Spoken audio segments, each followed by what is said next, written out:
Well, my understanding of what I could do career-wise as an artist was very limited. I was either going to have to work for like a big company doing art they wanted me to do versus the complete opposite where I could just create whatever I wanted to, but I would be completely on my own and just starving artist fear kind of set in. And yet tattooing ended up falling right within that area of being independent, but at the same time having some security or some home base, I guess to say, where I could do my work and do it safely.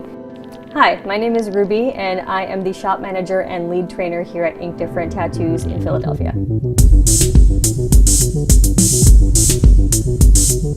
I was working as a pharmacy technician in a hospital, so not at all related to art at all, and I was basically just trying to do creative artistic things on the side. It was like my side hustle. Being an artist was not really something that was encouraged, so I was very much self-taught. I didn't have a lot of fundamental knowledge of what made good art. There was a time where I was designing tattoos for other people to then go get tattooed, but I then realized, like, why am I just drawing it up and not actually being involved with tattooing? And that's when the ball started rolling for me, was looking into how do I get into tattooing? How do I become a tattoo artist? As I was researching, Ink Different came up. They offered an actual structured program, a curriculum that was focused on making you a tattoo artist, a better artist. And I know one of my biggest challenges was holding back on my color use because I didn't know very much about color theory or, you know, even some basic things around composition. I had to learn all of that from scratch, and it was definitely a blow to my ego to find out, like, okay, I'm around artists for a change who actually have feedback from me. The biggest challenge was me for just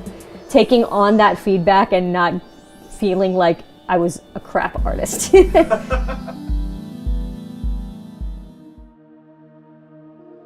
When I'm dealing with my apprentices, they all have their own styles, they all have their own approaches. But when they are being their own unique selves as artists, then it's a matter of, okay, how do we tweak this? How do we adjust this to match the restrictions that they do have starting out with tattooing, because they're still learning how to tattoo, allowing them to still express themselves uniquely as they are as artists and putting out work that they can proudly stamp their name on and say, this is my work, and still inviting them the opportunity to raise their own standards and make sure that even when they're finished with their apprenticeship, they are continuously trying to level themselves up, learning more from other artists on how to get their artwork even better. I continue to follow all kinds of tattoo artists, not just my mentors that have kind of long moved on from here, but additionally who they follow, especially knowing what kind of styles I'm especially interested in. I tend to follow artists that work in those styles so that I can then maintain some sort of idea of, like, this is what I could achieve or my version of it. And I definitely have that conversation with myself. What is it that I want to achieve as a tattoo artist? What styles am I aspiring to?